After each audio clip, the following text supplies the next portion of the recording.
Hello, everyone. Welcome back. Today, we're embarking on a journey through a book that has stirred up quite a storm since its release over a decade ago. Jonah Goldberg's Liberal Fascism, The Secret History of the American Left, from Mussolini to the Politics of Meaning. Let's kick things off with a quote from George Carlin. "When fascism comes to America, it will not be in brown and black shirts. It will not be with jackboots. It will be Nike sneakers and smiley shirts." This idea that fascism might not look like the dictatorships of the past, but could instead wear a friendly face, is at the heart of Goldberg's argument. Goldberg's book challenges the conventional wisdom that fascism is solely a product of the far right. He argues that the roots of fascism are intertwined with the history of the left, particularly American progressivism. This isn't to say that liberals are Nazis or that the left is plotting a fascist takeover. Rather, Goldberg suggests that the underlying impulses and ideas that fueled fascism are more present in modern liberalism than they are in conservatism. Goldberg begins by examining the life of Benito Mussolini, the man who coined the term fascism. Contrary to popular belief, Mussolini wasn't always the bombastic dictator we remember. In his early years, he was a prominent socialist intellectual. Mussolini's journey from socialism to fascism is a fascinating one. He was initially a staunch opponent of World War I, but his views shifted as he saw the potential for a new kind of nationalism, one that combined socialist ideas with a strong, centralized state. This National Socialism was a far cry from the international socialism he had previously championed. It was a response to the chaos and disillusionment that followed World War I. It was a movement that promised to restore order and pride, to create a society where everyone had a place and a purpose. Next, we turn to Adolf Hitler. Goldberg challenges the notion that Hitler was the embodiment of the far right. He points out that Nazism, much like Italian fascism, was a revolutionary movement that sought to overthrow the existing order. Hitler despised the bourgeoisie and traditionalists, and his rhetoric was often more socialist than capitalist. Goldberg argues that Hitler's racism and anti-Semitism were not inherently right-wing traits. Instead, they were part of a broader identity politics that defined Nazism. This is a crucial point because it highlights the similarities between Nazism and other forms of collectivism, including certain strains of left-wing thought.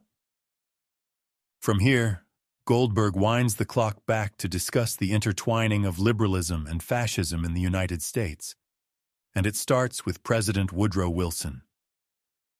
Goldberg paints a picture of Wilson as the first true fascist dictator in the West. During World War I, Wilson's administration implemented a series of measures that eerily mirrored the tactics of later fascist regimes. There was widespread censorship, the suppression of dissent, and the creation of a powerful propaganda machine. The Espionage Act and the Sedition Act were used to silence anti-war critics and stifle free speech.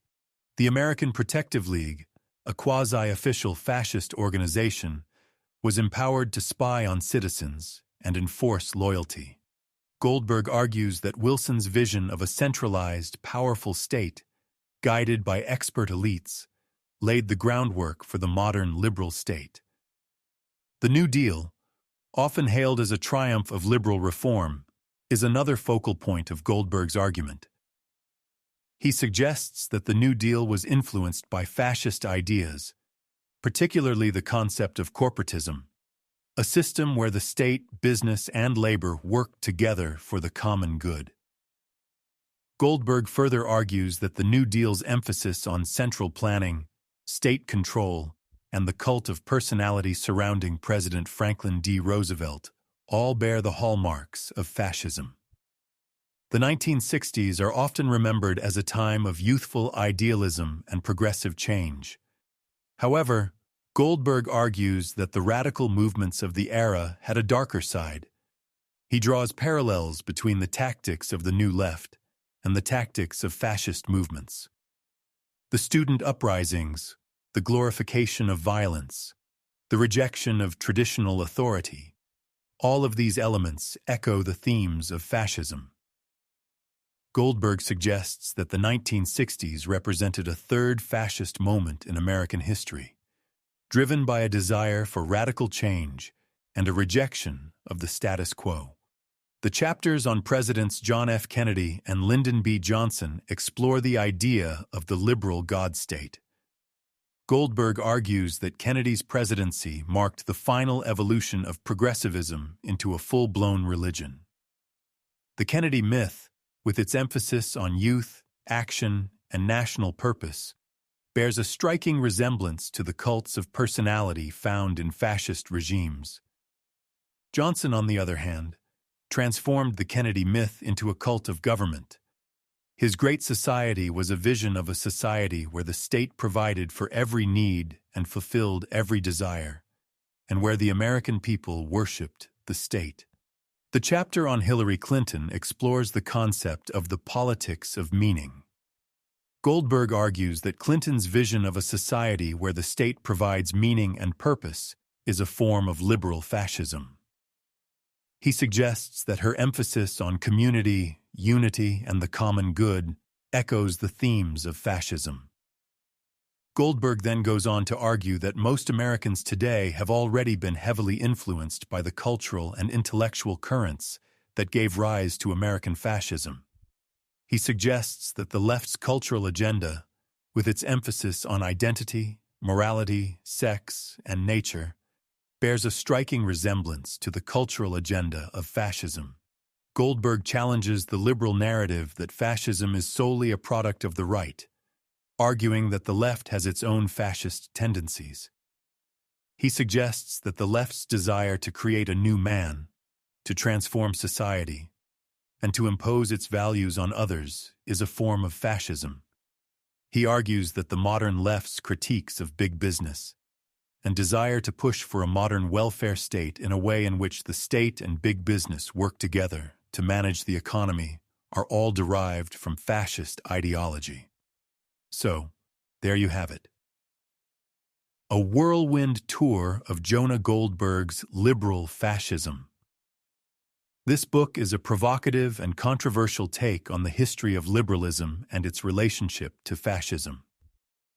Whether you agree with Goldberg's arguments or not, his book is a thought-provoking exploration of the ideas and impulses that have shaped our world. Thank you for joining me on this journey. I hope this episode has given you some food for thought and inspired you to dig deeper into the fascinating and complex history of fascism and liberalism. Don't forget to subscribe, rate, and review the podcast, and I'll see you next time on BrightLearn. This has been a BrightLearn video from BrightLearn.ai on the book Liberal Fascism: The Secret History of the American Left, From Mussolini to the Politics of Meaning, by Jonah Goldberg. Visit BrightLearn.ai for more fascinating videos like this one, and naturalnews.com for full editorial coverage and breaking news on critical stories that keep you informed and aware of what's really going on.